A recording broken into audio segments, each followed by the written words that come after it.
हमारे पास नमक इन तीनों को हमें अच्छा सा मिक्स कर देना है।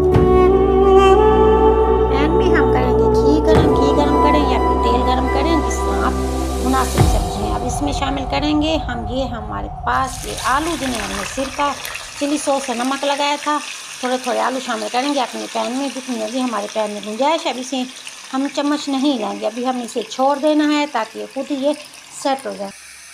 ये देखेंगे आलू हमारा अंदर तक गल चुका है, बहुत ही प्यारा सा कलर इसके ऊपर आ चुका है, बहुत ही मज़ेदार बच्चों और बड़ों सबकी पसंदीदा चिप्स हो चुकी है तैयार। अब इसे देख